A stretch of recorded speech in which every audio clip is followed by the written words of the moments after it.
मित्रों नमस्कार। मैं कवि डॉक्टर प्रवीण शुक्ल आपको प्रणाम करता हूं। आज हम एक बहुत ही महत्वपूर्ण विषय पर चर्चा करने जा रहे हैं और ये चर्चा ये है कि हर लिखने वाला कवि, हर सुनने वाला श्रोता ये जानना चाहता है कविता क्या है। तो इसके अलग अलग विद्वानों के द्वारा अलग अलग मत हो सकते हैं। संस्कृत काव्य शास्त्र में इसकी अपने ढंग से परिभाषा की गई। हमारे बड़े बड़े आचार्यों ने अपने अपने ढंग से इस विषय में अपनी बात रखी है। लेकिन वर्तमान सामाजिक परिवेश में और वर्तमान अनुभूतियों को दृष्टिगत रखते हुए यदि कोई मुझसे पूछे कि कविता क्या है, तो मैं ये कहना चाहूँगा कि कविता किसी भी रचनाकार की जिंदगी के विभिन्न भावों और अनुभवों का अनुवाद है। जिंदगी में कोई एक रंग शामिल नहीं होता। जिंदगी में कहीं हंसी भी शामिल है, कहीं मुस्कान भी शामिल है, कहीं आंसू भी शामिल है, कहीं सुख भी शामिल है। जब हम अपनी माँ के पास जाते हैं तो ममत्व का भाव भी आता है। जब प्रेयसी के पास जाते हैं तो उसमें श्रृंगार भी शामिल है। जब उस श्रृंगार से किसी कारण से दूरी होनी शुरू हो जाती है तो उसमें फिर वियोग का भाव भी शामिल है। जीवन एक बहुत सारे अलग अलग भावों और अनुभवों के सम्मिलन का नाम है। या यदि और सरल भाषा में कहूँ कि जिस प्रकार इंद्रधनुष के अलग अलग रंग होते हैं, इंद्रधनुष एक ही होता है, उसी प्रकार से किसी भी व्यक्ति का जीवन तो एक होता है, लेकिन उसके एहसासात, उसके अनुभव, उसके रंग, उसकी महसूसियत, उसकी फीलिंग या उसे जो भी आप नाम दें, वो अलग अलग समय पर अलग अलग ढंग से अलग अलग रूपों में मानव का मन, उसका मस्तिष्क, उसका दिल और उसकी धड़कन अलग अलग रूपों में महसूस करती है।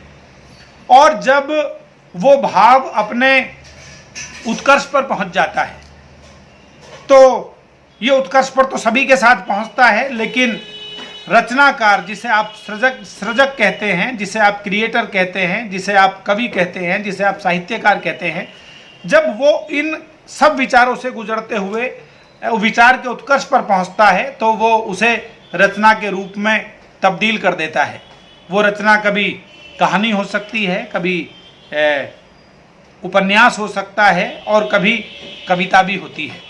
तो यदि मैं एक पंक्ति में कहूँ कि कविता क्या है, तो दोस्तों मैं ये कह सकता हूँ कि कविता जीवन के विभिन्न भावों और अनुभवों की उत्कर्ष पर पहुँचने के बाद एक सकारात्मक अभिव्यक्ति है जो रचनाकार को विधाता, माँ सरस्वती या जिसके भी आप कहें उसके आदेश पर उसके भीतर से स्वमेव प्रस्फुटित होती है। दूसरी बात जो मैं आपके लिए करना चाहता हूं कि कविता क्या करती है और कविता क्यों जरूरी है। मनुष्यता के लिए, हमारे दिल के विभिन्न एहसासातों के लिए मैंने आपको कहा कि कविता क्यों जरूरी है, तो इसके लिए मैं कहूँगा कि कविता मनुष्यता के परिष्कार की प्रक्रिया के लिए आवश्यक है।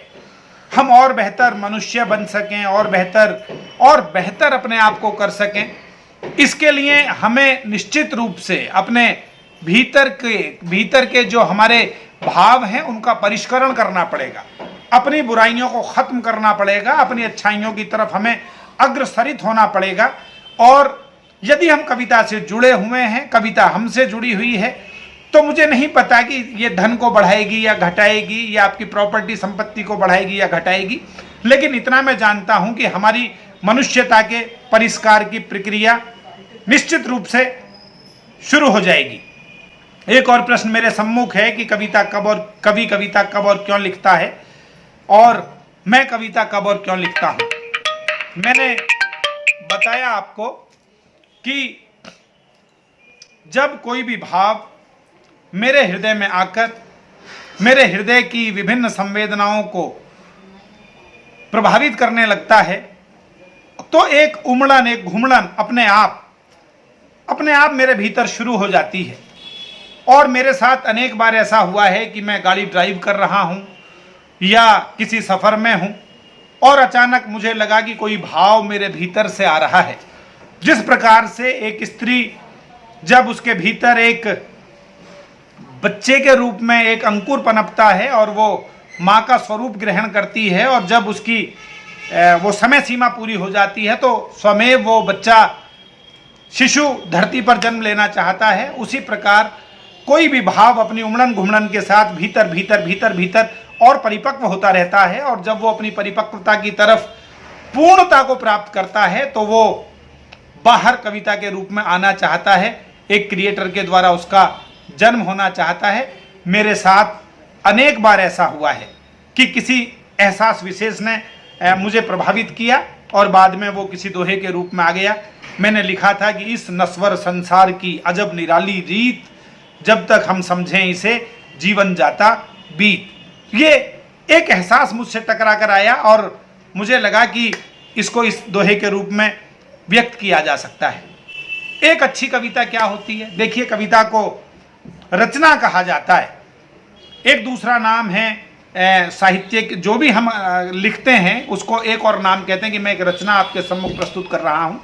तो मुझे लगता है कि जिस कविता में रचनात्मकता नहीं है, जो कविता सकारात्मकता की तरफ नहीं जाती, जो कविता मनुष्य को मनुष्य से जोड़ने का कार्य नहीं करती, जो कविता मनुष्य के परिष्कार की प्रक्रिया को पूरा नहीं करती, या मैं कह सकता हूं कि जिस कविता में मानवीय संवेदनाएं नहीं हैं, वो बाकी तो कुछ भी हो सकती है लेकिन वो कविता के दायरे में नहीं आएगी, क्योंकि कविता का एक नाम रचना भी है, और रचना केवल वो हो सकती है जिसमें रचनात्मकता है।